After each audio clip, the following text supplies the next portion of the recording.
very simple. A corporation is in business for one thing only, and that's to make a profit.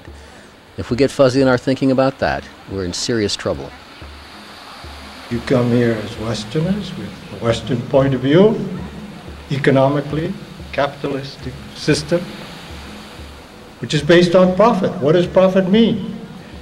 One takes more than one gives. That's what profit is.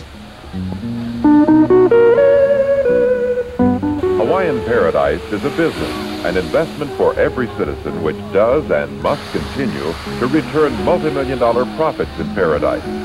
These profits, in turn, create a better way of life for our people.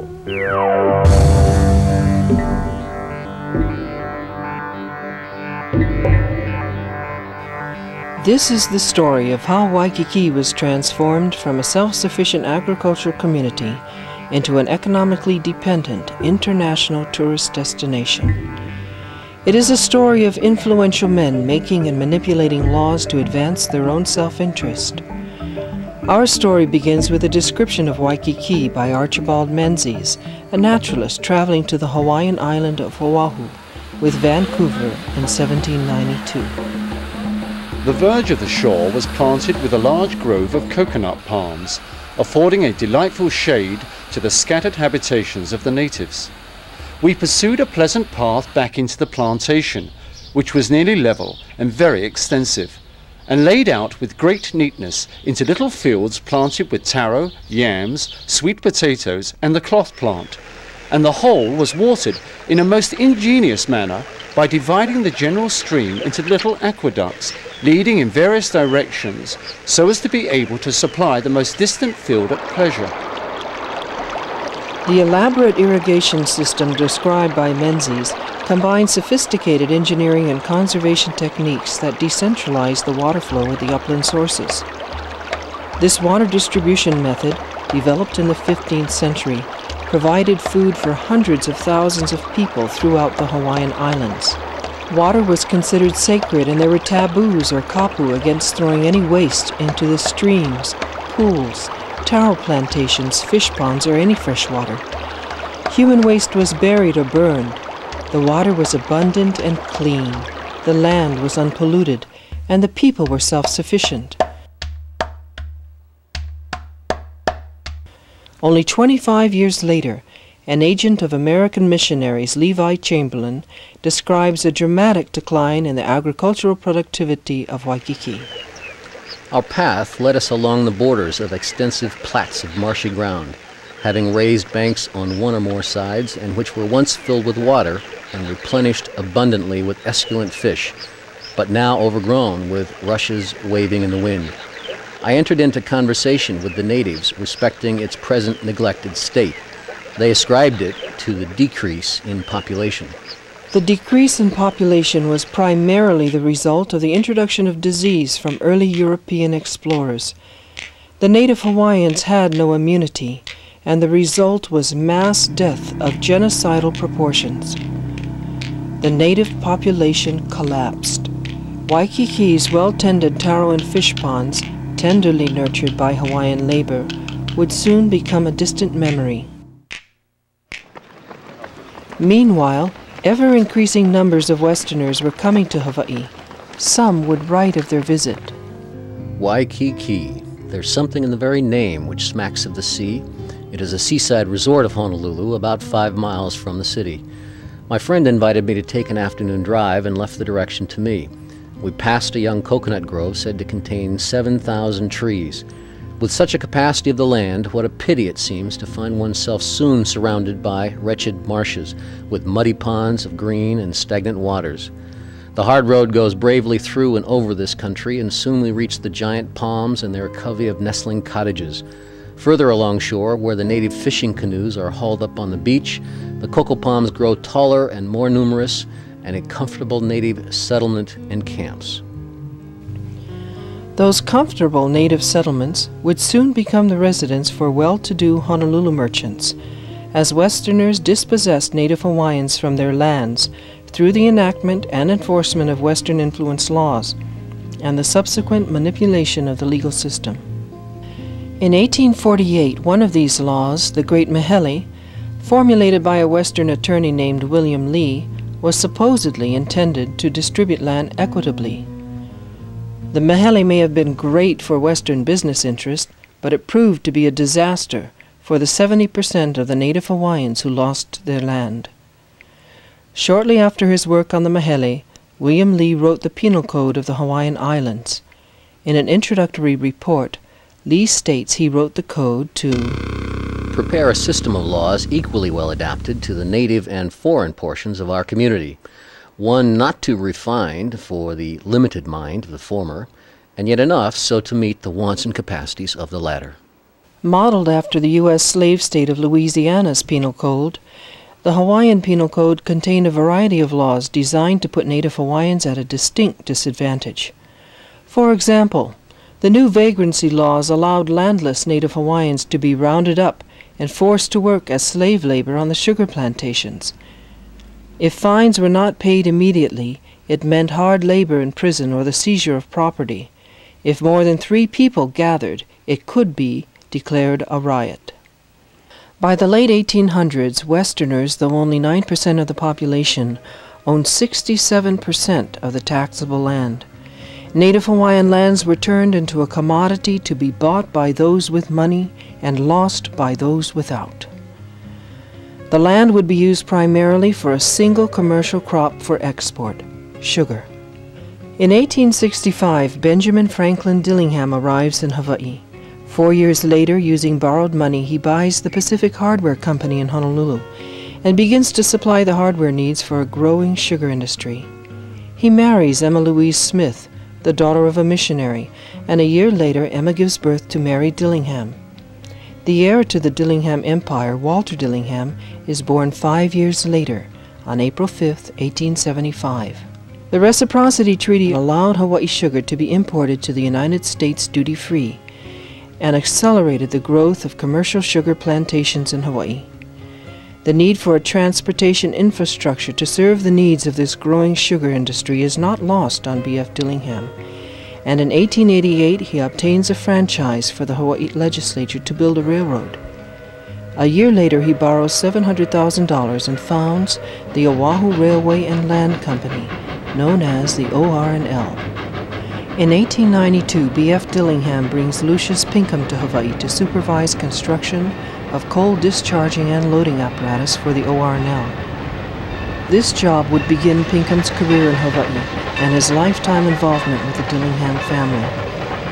By the early 1900s, the OR&L is operating 160 miles of track on Oahu, and B.F. Dillingham has investments in the 5 sugar plantations it serves. Sugar production is very labor-intensive. With a declining Native Hawaiian population, Western sugar planters import Chinese indentured laborers. A massive infusion of workers from China, Portugal, and Japan soon follow. For an ever-increasing Asian population, rice is the staple food.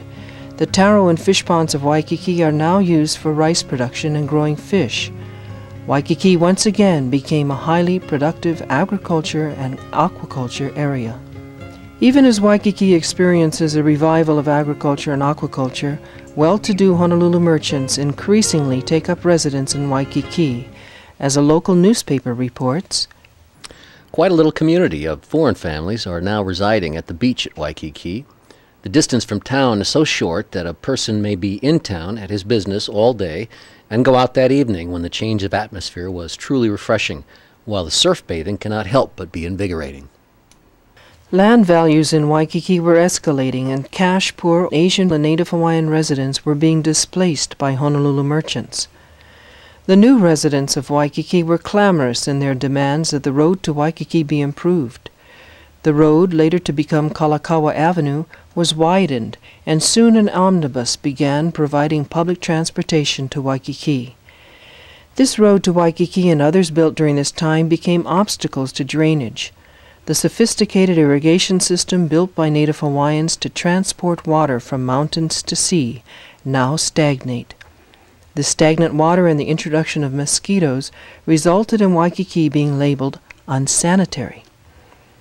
By the late 1800s, Native Hawaiians, seeing their nation increasingly under the influence of Western businessmen, petitioned Queen Liliuokalani for a new constitution to restore more power to the Hawaiian monarchy. Men like B.F. Dillingham, William Owen Smith, and other sugar planters, merchants, and lawyers were part of an oligarchy opposing the Hawaiian monarchy and plotting its overthrow. On January 17, 1893, armed gangs of businessmen, supported by U.S. Marines, illegally overthrew the Kingdom of Hawaii. Sanford Dole was appointed president of the provisional government. The years 1893 to 1898 may be accurately characterized as a period of dictatorship in Hawaii. The problem faced by the oligarchy was how to ensure political control over the non-white people who greatly outnumbered them. As the new Attorney General, William Owen Smith, said, "These islands are totally unfit for an ideal republic. In general terms, the problem to be solved is how to combine an oligarchy with a representative form of government so as to meet the case." In other words, how could a small elite group of Western businessmen maintain political control while creating the appearance of a democracy? The answer? A new constitution with restrictive voting laws. The Constitution of the Dole Republic was intentionally modeled after Mississippi's Constitution, a southern slave state noted for disenfranchising black voters. This new constitution required that voters must swear allegiance to the republic. This law eliminated most Native Hawaiians who favored the monarchy. Voters and candidates must own property valued at $200. This also eliminated Native Hawaiians, most of whom were now landless. The voter must explain the Constitution and be literate in English. Though many Hawaiians spoke English, naturally most spoke only their own language. Finally, restrictive naturalization laws prevented Chinese and Japanese immigrants from voting. With Native Hawaiian and Asian disenfranchised from the voting process, the Western oligarchy was in the position to pass a series of laws advancing their own self-interests. On March 7, 1893, Walter Francis Freer is appointed Justice of the Supreme Court by the Provisional Government. 5 months later, he marries Walter Dillingham's sister, Mary. Lucius Pinkham was brought to Hawaii a second time by B.F. Dillingham to work as cashier for Dillingham's Pacific Hardware Company. Pinkham, who had no particular expertise in health or medical matters, would be appointed president of the Territorial Board of Health from 1904 through 1906. While president of the Board of Health, Pinkham would continue to be employed as manager of Dillingham's Pacific Hardware Company. In 1902, Walter Dillingham purchases the dredge Cavallo from his father's Oahu Railway and Land Company and founds the Hawaiian Dredging Company. 2 years later, B.F. Dillingham's health begins to fail, and Walter assumes control of the various Dillingham enterprises. Known as Mr. Hawaii, Dillingham establishes many powerful contacts during his frequent trips to Washington, D.C. He entertains presidents, senators, and generals at his plush La Pietra estate. These influential contacts become invaluable in obtaining military contracts for his dredging company and in influencing appointments of Hawaii's territorial governors who were chosen by the President of the United States. Dillingham's estate was located on a Hawaiian place of worship on the site of Diamond Head. In 1906, Pinkham, president of the Board of Health, issues a report called the Reclamation of the Waikiki District. Honolulu desires a population, omitting the consideration of agriculturalists, such as has made Los Angeles and other towns in Southern California what they are. Persons and residents of private fortunes who seek an agreeable climate and surroundings, and who expend large, already acquired private incomes. Such persons as we seek desire to find attractive and charming residential districts, free from all objectionable features and neighbors. This report clearly called for turning Waikiki into an upscale neighborhood for free-spending rich people. The objectionable features were aquaculture, and the objectionable neighbors were the Native Hawaiian and Asian farmers living in Waikiki. The Waikiki Reclamation Report, ostensibly written by Pinkham, was funded by unnamed sources. Many suspect this unnamed source was Pinkham's employer. The racist sentiment about objectionable neighbors is consistent with other remarks made by Walter Dillingham. When asked his opinion about white men working in the sugarcane fields, he replied, "When you are asked to go out in the sun and go into the cane brake, away from the tropical breeze, you're subjecting the white man to do something that the good Lord did not create him to do. If he had, the people of the world, I think, would have had a white pigment of the skin, and not variegated colors." The reclamation report called for raising all the land in Waikiki 5 to 7 feet above sea level and charging the Waikiki landowners, mostly capital-poor Native Hawaiians and Asian landowners, to do it. If they were unable to pay the cost, a lien was placed on their land, which was then sold at public auction. The Native Hawaiian and Asian farmers in Waikiki were being forced by law to pay for the destruction of their own livelihoods. Pinkham's report goes on to describe where the fill would come from. It has occurred long since to your president to seek the material in the rice and banana fields and swamps themselves. No more desirable, economically workable, or sanitary filling has ever been discovered anywhere. Its depths range from 20 feet to beyond 37 feet. The length of pipeline for delivery is moderate and practicable. The method of dredging would be suction, as employed in the harbor. In order to secure filling material, a great lagoon would, as a consequence, be formed. The filling required would necessitate a waterway nearly 250 feet wide, 20 to 28 feet in depth. The report also included information on utilities, transportation, sidewalks, streets, and other amenities of the future Waikiki. This 1906 report would become the master plan for the urbanization of Waikiki, but the massive dredge and fill project would not begin until the 1920s. Meanwhile, there were laws to be passed and land to be acquired. In 1907, Walter Dillingham's brother-in-law, Walter Francis Freer, is appointed governor of Hawaii. During Freer's reign as governor, he appoints a sanitary commission that issues several reports and recommendations regarding sanitation in Waikiki. In October 1911, a single case of yellow fever was discovered on a ship arriving from Mexico. One quarantine guard was also stricken with the disease. Alarmed that their future business interests could be threatened by negative public health rumors, the Honolulu merchants formed a 7-man civic sanitation committee to guard against and handle any possible further occurrence of the disease and to rid Honolulu permanently of mosquitoes. Dillingham was chosen to head the Civic Sanitation Committee. No further cases of the disease were ever reported, and according to Dillingham, over $100,000 was spent to control this case of yellow fever. Dillingham's interest in sanitation was not based on selfless public service. His Hawaiian dredging company became the principal contractor and the only company in Hawaii with the equipment necessary for the massive dredge and fill operation required for mosquito eradication. In 1912, a report of the Sanitary Commission to His Excellency, the Honorable W.F. Freer, Governor of Hawaii, was issued. This report expressed concern about yellow fever and malaria, but also revealed a bias towards urbanization. We believe the wetland problem presents a serious and difficult question, the economic aspects of which cannot be ignored. We are unanimous in the opinion that wet agriculture in the city limits should be stopped. Meanwhile, certain swamps and lowland must be filled in order to protect our public health. Thus, there will be a supply in excess of demand of land for dwellings. The principal beneficiary of this report would be none other than Walter Dillingham and his Hawaiian Dredging Company. It was also in the year 1912 that Dillingham became one of the largest landowners in Waikiki. On September 24th, his dredging company bought 84 acres of shoreline property at the west end of Waikiki from Bishop Estate for $23,000, or $276 per acre.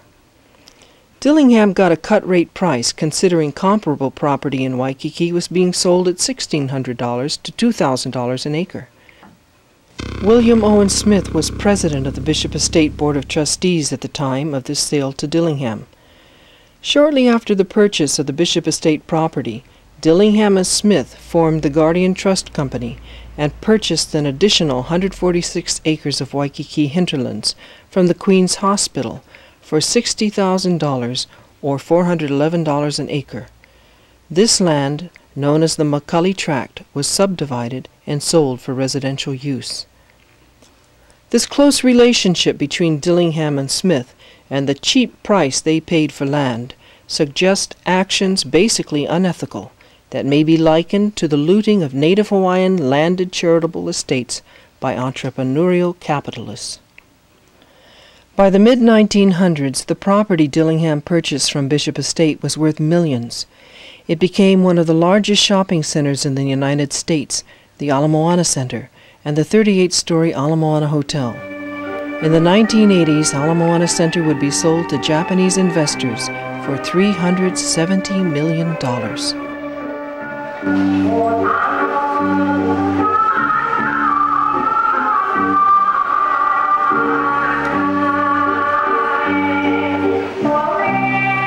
From 1913 to 1918, Lucius Pinkham, the Dillingham's former bookkeeper and past president of the Board of Health, serves as governor of Hawaii. Pinkham signs 3 major laws that further the Waikiki Reclamation Project. The passage of these laws during Pinkham's reign as governor advanced the goals of his 1906 Waikiki Reclamation Report. Charles McCarthy was appointed governor of Hawaii in July 1918 and served until July of 1921. McCarthy owned 6 acres of Waikiki land and, like Pinkham, had close ties to Dillingham. After his stint as governor, he worked for Dillingham doing special work in connection with the Waikiki Reclamation Project. The Reclamation Commission appointed by Pinkham met with Governor McCarthy in July 1918 and studied the matter until September. Ultimately, 161 acres, including government land, were acquired for the canal's 800-foot right-of-way. On December 1, 1920, bids were solicited for the dredge and fill project. The only dredge in Hawaii was owned by Dillingham, and on December 23rd, the bid was awarded to Dillingham's Hawaiian Dredging Company.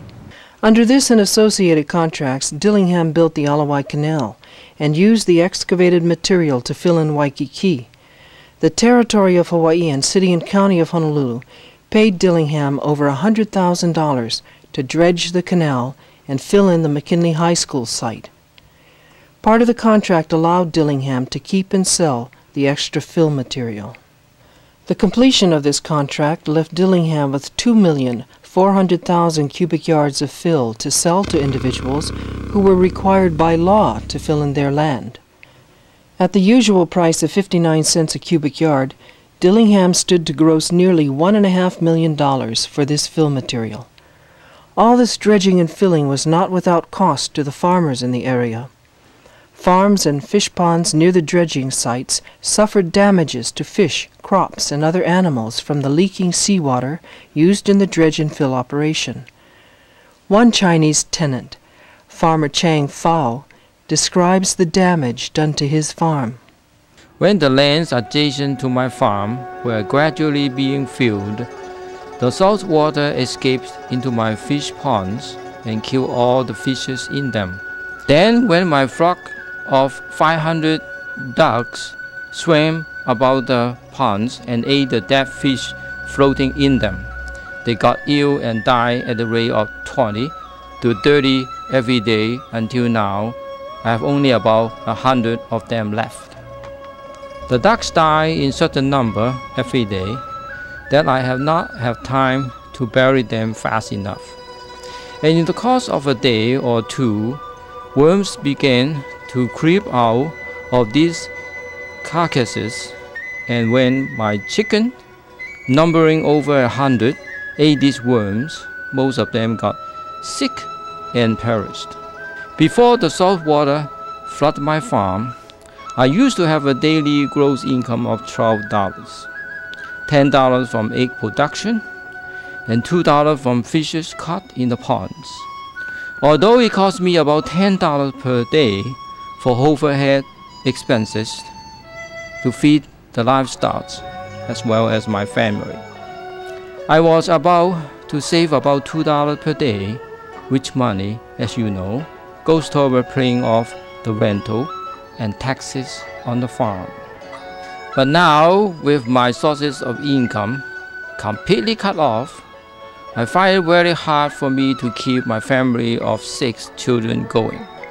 Chang Fa was given only $250 by the Hawaiian Dredging Company.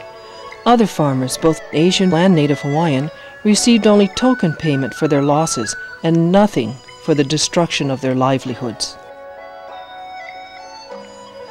On October 17, 1928, Dillingham's Hawaiian Dredging Company ran an advertisement in Honolulu Advertiser, Special Waikiki Edition. The advertisement read, Hundreds of acres of swamplands reclaimed into what is now one of Waikiki's finest districts. Today there are beautiful homes where once a swamp existed. Hundreds of acres of land were filled in and a broad canal cut through from the sea to the territorial fairgrounds. With the development of the boulevard, which will run the full length of the canal, and the many fine homes and the palatial hotel which are planned for this district, it will without doubt be one of the most attractive sections of the city. The dredge Kevalo lifted its first mud and coral from the canal bed on January 30th, 1922.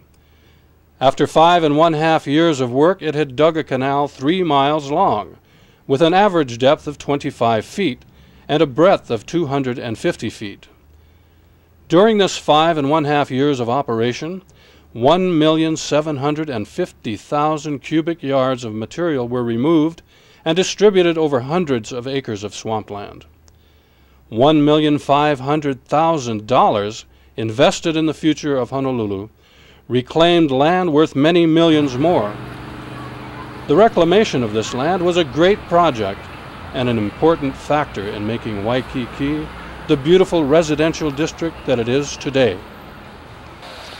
Although many changes have occurred since the Waikiki Reclamation Project, it was this project, done under the guise of sanitation, that was the pivotal force that transformed Waikiki into the international tourist destination that we see today. But was the Reclamation Project a success? Is Waikiki more sanitary? Is it a better place to live or visit? Does Waikiki afford a better livelihood and greater self-sufficiency? Has its urbanization benefited the citizens of Hawaii as a whole, and the Native Hawaiians in particular? Let's take a look. Tourism is emerging as Hawaii's dynamic growth industry with a limitless horizon for the future. It can make Hawaii's golden age come true. The dawn of this golden age of opportunity is within reaching distance. There were 604,000 visitors in 1965 who spent $265 million. We anticipate 700,000 in 1966, spending $302 million, 870,000 in 1968, spending $376 million, and 1 million or more persons a year, spending $432 million in 1970. This is the potential that makes tourism the key to the new Hawaii.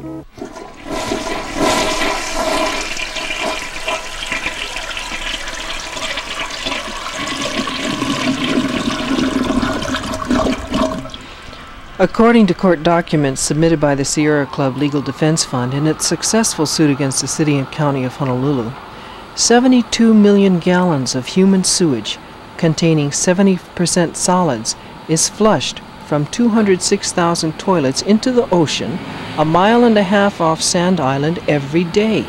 50% of these solids, or 36 million gallons, rise to the surface within 3 to 5 minutes. This is 3 times the amount of oil spilled by the Exxon Valdez. Prevailing ocean and wind currents transport this pathogen-laden sewage directly into Ala Moana Park, Magic Island, and Waikiki itself. The Manoa Stream and the Alawai Canal have been described as sinks of environmental pollution by Bruce Anderson, Deputy Director for the State Department of Health. In 1990, the U.S. Department of Fish and Wildlife reported that fish in Manoa Stream, which flows directly into the Alawai Canal, contains 40% more lead than the national average. Alawai canoe paddlers are often subjected to boil-like sores and staphylococcus infections. In the mid-1960s, the Hawaii Visitors Bureau targeted 1970 as the landmark million-visitor year. The need will require 10,000 more hotel rooms, will almost double the number of industry employees. It will also mean more jobs and more money and a wider circulation of the tourist dollar. To get 1 million visitors a year to Hawaii will require bigger planes, more flights, more cruise liner trips. Over a decade later, with nearly 7 million visitors a year, Waikiki has become an overcrowded concrete jungle, replete with high crime, traffic congestion, and street peddlers on every corner. Honolulu City Manager Jeremy Harris described Waikiki as having a Tijuana-style atmosphere. The population density in some sections of Waikiki is greater than Hong Kong's. The jobs created by the tourist industry pay the lowest wages in the state. Friends of the Waikiki Improvement Association took out 2 full-page ads in the May 17, 1994 edition of the Honolulu Advertiser, complaining about peddlers, prostitutes, and drug dealers assaulting people on the streets of Waikiki. As Stanley Hong stated as he stepped down from his 11-year position with Hawaii Visitors Bureau, Waikiki suffers from too little planning and thought. Tear Waikiki down and start all over. Plans are underway for a huge convention center being built in expectation of a 33% rise in tourism by the year 2000. What about the fortunes of the Dillingham Empire? Walter Dillingham's Hawaiian Dredging Company received virtually every major contract for dredge and fill operations on Oahu. By 1957, Dillingham destroyed over 4,000 acres of natural coastal resources between Diamond Head and Ke'ehi Lagoon. In 1961, the Oahu Railway and Land Company merged with the Hawaiian Dredging Company to form Dillingham Corporation, also known as DILCO. DILCO quickly established itself in the Pacific Rim for both the exploitation of resources and large-scale luxury developments for the affluent classes. As one evictee commented, Dillinger used to steal from the rich and give to the poor. Dillingham steals from the poor and gives to the rich. In a 1970 report of Dillingham's activities, the Pacific Studies Center concluded, Dillingham thrives on war, racism, and human misery. the basis of what Waikiki has become in the latter part of the 20th century was laid in the 1920s, when the decade-long Waikiki Reclamation Project changed the ecology of Waikiki. Waikiki was once a viable and important agriculture and aquaculture area, which was destroyed by profit-seeking capitalist entrepreneurs like Dillingham under the subterfuge of drainage and sanitation. It is the story of romance and salesmanship and opportunity. It is the story of profit in paradise, but it needs and must have your support. We hope you will be with us as we tackle our fantastic future.